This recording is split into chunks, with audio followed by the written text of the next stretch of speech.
Hey Waffle Gang, I do hope you are well. My name is Mark and today we're checking out some more Reddit stories, and if you do love a Reddit story, why not consider hitting that like, subscribe, maybe that notification bell too. And let's crack on with today's first story. Much love guys. Now today's first story comes from Immediate Way 2944 and says, am I the arsehole for going fishing the day my ex was giving birth? I, male 29, ended a relationship with this woman, Maria, female 27, about 1.5 years ago. Our relationship was largely casual, and I made it abundantly clear to Maria that I didn't want a serious long-term relationship. Maria agreed since we had such wildly different values and beliefs. But after being together for about 11 months, she confessed that she wanted a serious relationship with the prospect of getting married. I declined, as I thought, and still think, we are way too different to start something like that. We continued our relationship for a few more months when Maria brought up marriage and starting a family again. She started saying things like how her family and friends like me, as well as how we'd be a great fit. At this stage, I decided to break things off with Maria. I felt like we both wanted different things, and it was better if we went our separate ways. Maria was devastated by our breakup and begged me to remain in contact. So I did, and we kept a decently close friendship for the past 1.5 years. Since then, Maria's life has been through a downward spiral. She hasn't gotten in any serious relationships. She's been in many, but they've only lasted 2 months at most, and most of the guys were not very good. This lifestyle has caused a lot of friction with her parents, and she tells me she no longer speaks with them because of it. Maria has also failed out of graduate school and has struggled to find work before finally landing a job she hates a few months ago. One of the guys Maria was with got her pregnant at some point, and she was scheduled to give birth at some point last week. Leading up to the birth, Maria started calling me a lot, and she seemed very apprehensive. She told me that she was terrified of becoming a mum. I tried to reassure her that she'd make a great mum, visited her several times in the past few months, and helped her out whenever I could. Maria ended up giving birth last week. On the day, I was going fishing with some of my old friends that I hadn't seen in a while. When I found out about the birth the following day from one of Maria's friends, I called her and congratulated her. Maria sounded exhausted but was happy I called. Later that week, I started getting a lot of messages from Maria's friends, telling me how I should have been there since Maria was so afraid. None of her family showed up, and she was hoping I'd come. One of her friends, Katie, female 28, was particularly angry. She said that I needed to be more supportive of Maria since she felt alone and I was abusing the trust Maria had in me. Honestly, I get helping out and being there for friends, but I feel like it wasn't exactly my responsibility. Also, she had 2 of her other friends, Katie and another girl, with her on the day of the birth, so I don't know what I could have added. Am I the arsehole? More context. For those wondering, the father is back in Austria, and there is like 60% chance he doesn't even know about the kid. All of Maria's friends knows he's the dad, but they just refer to him as some arsehole.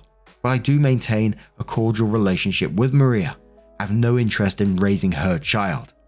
Even more context. For those wondering, I knew the baby was supposed to be born last week. He was scheduled for Saturday, but the little guy decided he wanted to come earlier, so was born on Wednesday. I left town Tuesday night and planned on coming back on Friday. The baby was born on Wednesday, and I only found out on Thursday. I called Maria afterwards and congratulated her. I did not make any promises about being there for the kid's birth.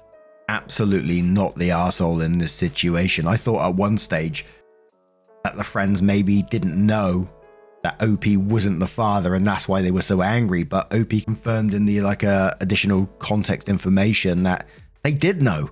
So what the fuck are they complaining about?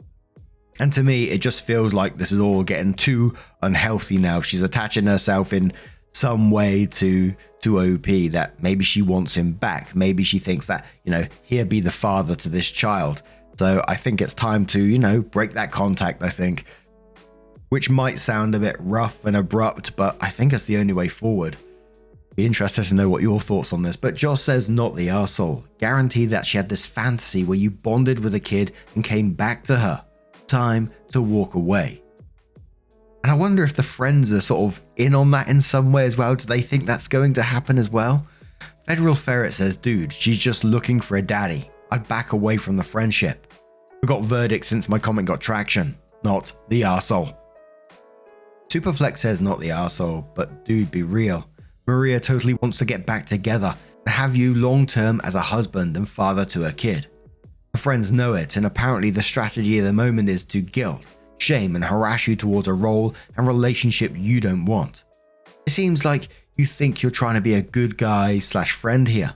But if your and Maria's hopes and expectations for the future don't match, maybe it's time to rip off the bandage and walk away. And a final comment from OKRip2794 who says not the arsehole, what the fuck? You're not the father, so why on earth would you be there? She's already bullied and harassed you into staying friends with her. And now this. You should have not given in the first place and just cut contact with her completely. It's extremely inappropriate. She's got her friends to harass you. You should ask them why they weren't there. Remind them that you are not the father and that you ended the situation you had going on a few years back, that she kept harassing you until you gave up just to be friends. And that if they care so much that they are the ones that should have been there with her, I think you should block them all. And it's like, I'd love to be a fly on the wall between the conversations between the friends and the ex here to see what they're actually saying to each other, because that is just batshit thinking, isn't it? But in the update, Opie says, before I proceed with my update, I'd like to clarify a few points that have been raised. Many people have been wondering about my statement regarding Maria's values and beliefs not aligning with mine. By this, I meant that Maria and I differ on various topics, such as religion, finances, and culture. While I do respect Maria and enjoyed my time with her, for a long-time relationship involving marriage and children, I prefer someone who shares more similarities to me. My own family also felt that Maria and I weren't a good match in the long run, though they did acknowledge her as a nice girl. Firstly, Maria and I have very different opinions on religion. I don't want to get too bogged down in the details, but I feel like this was a major obstacle to us forming a lasting relationship, especially considering how we both wanted children eventually. Second, we both come from different places financially. Maria is in a significant amount of debt, both student loans and credit card debt. While I don't judge being in debt, I do think Maria could be more careful with her finances. I admit that I have more privileged perspective than her, so I might not fully understand her financial struggles. Nonetheless, during our time together, I felt like she would typically spend more than she should. Lastly, Maria and I have different cultural backgrounds. Though we're both Americans, we come from different walks of life, which was a point of contention for my family, especially my older sister, female 36, and sometimes for even myself during certain points in our relationship. I'd also like to acknowledge that I'm fairly certain Maria still has feelings for me.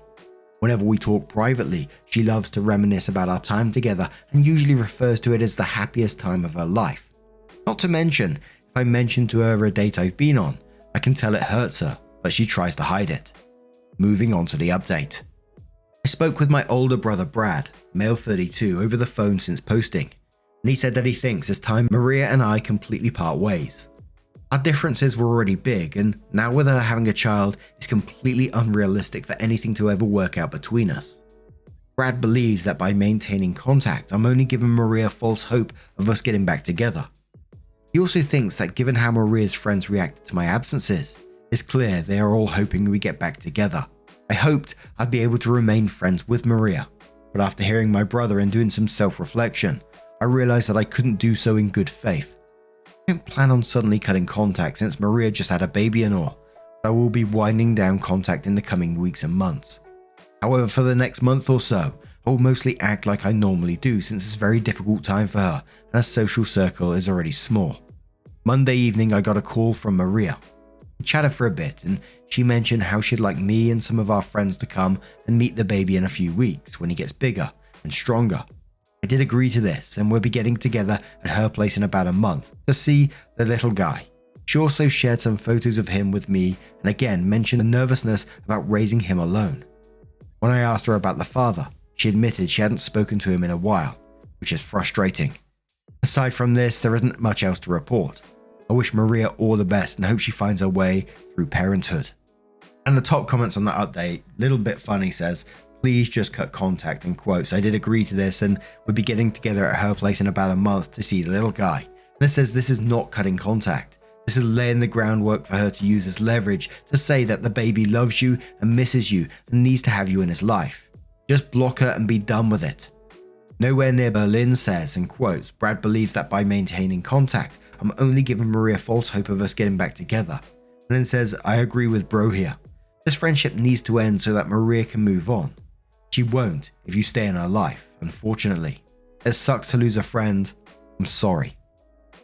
I'm glad those comments did say that at the end there, because I was certainly feeling like that. The update didn't feel good to me at all. It just felt like, you're just dragging this out when it needs to happen pretty much instantaneously. I know in some ways OP's trying to do the right thing by her. They don't want to leave her when she's already pretty vulnerable, but the path that OP is taking at the moment just feels like it's going to create more drama down the road.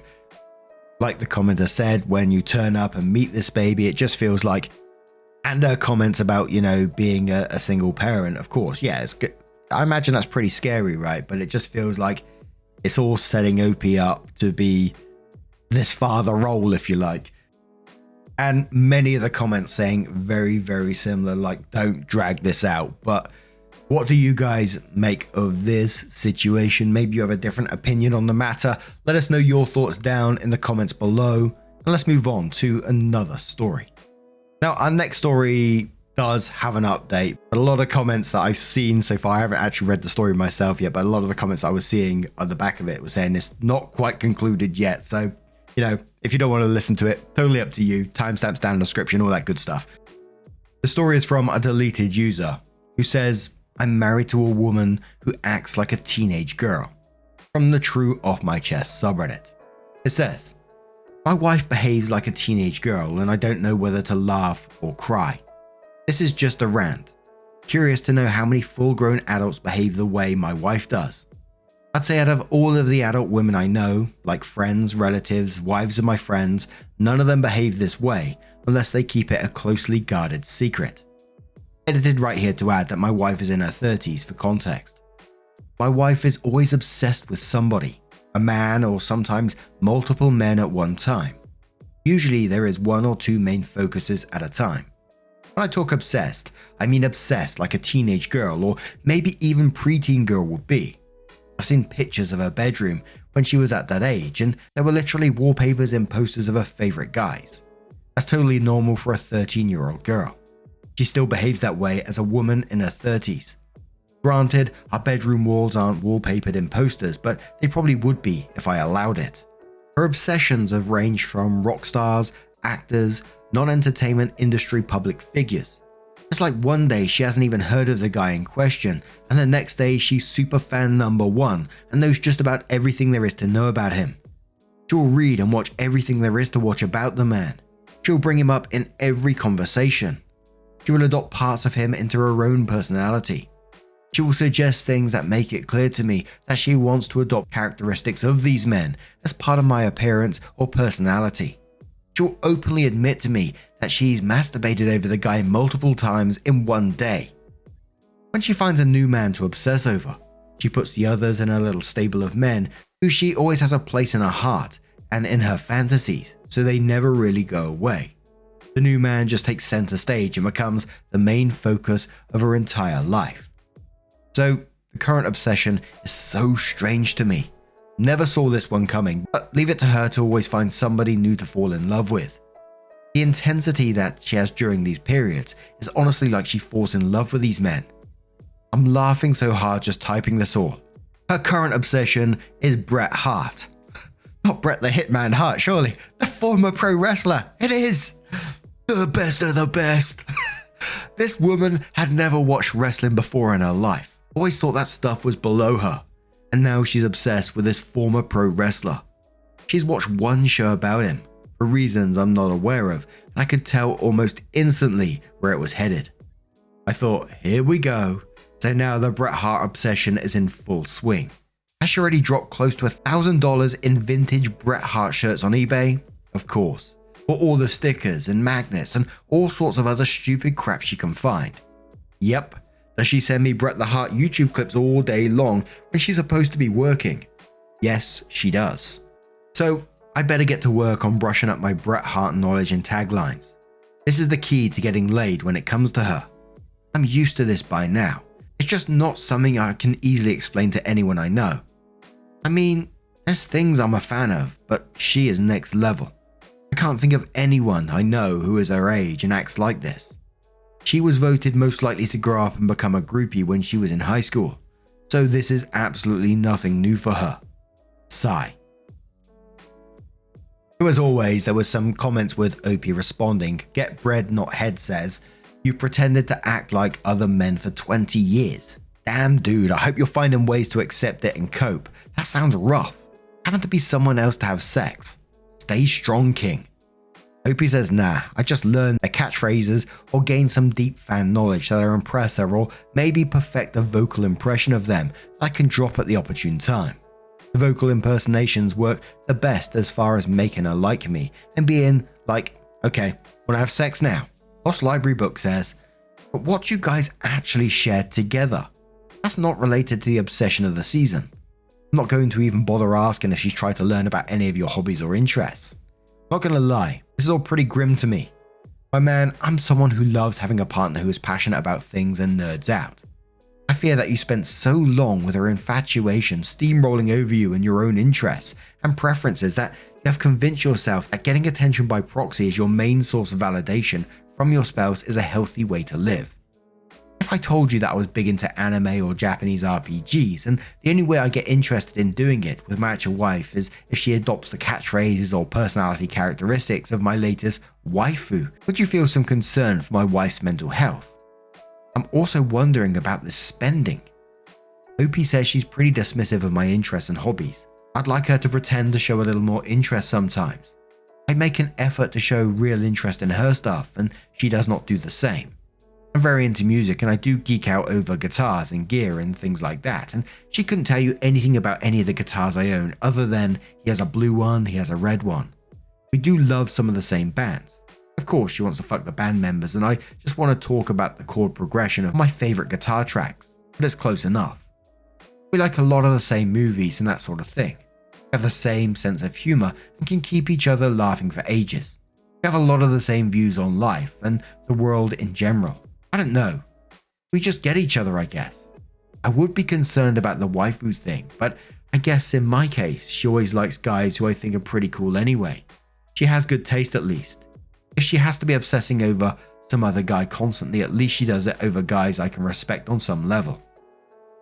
Regarding the spending, I spend way more than she does.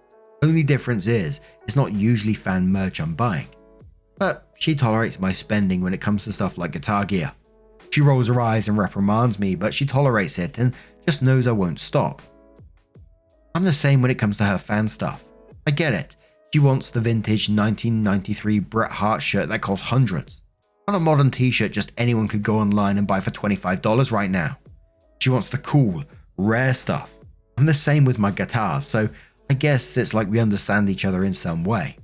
I think it's weird to become a fan of somebody and 2 days later drop thousands on them though. At least my money pit is consistent. I think we both feel like we're the only person who semi-understands and tolerate all this stuff from each other. And for me, that is pretty concerning, the amount of hyperfixation in one post. And don't get me wrong, I hyperfixate on certain things as well, but the level of this just sounds like it's getting out of hand, or it's been out of hand for some time now. And there were many comments like sort of making light about the Bret the Hitman Hart stuff. Not making light of sort of like any sort of mental illness or anything like that, but the actual situation itself. I don't know where OP is going to go with this one, but we're going to dive straight into the update that says, I recently wrote about my wife suddenly discovering former wrestler Bret the Hitman Hart one day, after never knowing of his existence. Experienced love at first sight and is now even deeper in love with him than she was a month ago. Tonight I experienced a good hour of her sobbing, literal sobs, after watching the Bret Hart A&E biography. I just love him so much. I love him with all my heart. I don't want any more bad things to happen to him. Also, I'm very jealous he's not my husband. The fuck? She also went from wanting any kids to suddenly wanting a baby so she can name it Bret. A girl or boy, doesn't matter, they will be named Brett. And she almost had me convinced. I blame that on the heat of the moment. She's bought all sorts of clothes just like his. My wife now dresses like Bret Hart in and outside the ring. What? Now, just jumping in the middle of a story here, so I do apologize for that. I was a big fan of wrestling when I was younger. We used to, role play wrestling with our friends and stuff, and Bret the Hitman Hart was a big character back then. Have you seen how he dresses, especially in the ring? Here's a picture. Obviously, again, I will just say I'm not making light of that situation, but holy moly. We continue. The past few days, she's been acting really annoyed with me. Finally, I'm like, what the fuck am I doing wrong? I bought you Bret Hart stuff for your birthday. I call you Mrs. Bret Hart now, even though you're my wife. I even sent you flowers at work from Bret. I mean, that was supposed to get me points because she knew they were from me, and I was playing into her obsession, which she's now apparently shared with everyone she works with. They brought her a giant Bret Hart wall decal for her office. Okay, so I did forget our anniversary, which was very recently. Totally forgot it. Then again, so did she. She was too busy masturbating over Bret Hart to remember our wedding anniversary. I mean, bad husband points for me obviously, but all the birthday gifts had to have made up for it. I mean, I even ordered a Bret Hart birthday dinner banner and got her a Bret Hart themed birthday cake as if she were a 7-year-old boy in the year 1994. So why is she acting so annoyed lately? Why does she act like she hates me and can't even stand to be in the same room as me? Finally, she admits, I'm not Bret Hart. None of her obsession has ever been this bad. She's seriously threatening me with divorce now because I'm not Bret Hart. She just wants a guy like that. She had to go walk the dog today and cry over it. How much she hates me and wishes she was married to Bret Hart. Oh fuck me, you want a guy like your dad because that's what Bret Hart is like. Exactly like her dad. The same look, the same hair, the same damn age. I told her I think she should get checked out for autism or some other sort of disorder. Her obsessions have never been this bad. She should make an appointment now because the wait list is long. She just laughed. There's nothing wrong with her. She just has different taste in men now, according to her. Holy moly, we're in new territory, folks. Side chick says therapist here, she needs to see a psychiatrist. This is mental illness to the extreme. Either she goes or you leave. This is ultimatum territory. And stop giving into her obsession. It makes it worse. Dwalt says, man, when she threatens divorce, take it. Jump at the chance. Hell, sit, be a good boy, and offer your fucking paw if that's what it takes to get treated to an exit strategy. Don't worry about dignity. Sounds like you gave all that up a long time ago. Opie says she's even looked up the divorce process for where we live and says we can be amicable about everything. She assures me she's not looking to take anything that is rightfully mine. She just wants a clean break. Sophie says, I'm surprised it has even lasted this long. Calling her Miss Bret Hart. I can't even fathom. Opie says, excuse me, it's Mrs. Bret Hart, not Ms. Opie had some information saying, I pay all of our shared bills, mortgage, car insurance, all utilities, internet, etc. P Jerky says, what's the old saying? Crazy is fun to sleep with, but terrible to be married to, something like that. Sounds like she'd be a blast in the sack, but terrible to be in a committed relationship. Opie says that's pretty much it. But I also mentioned she doesn't cook or clean.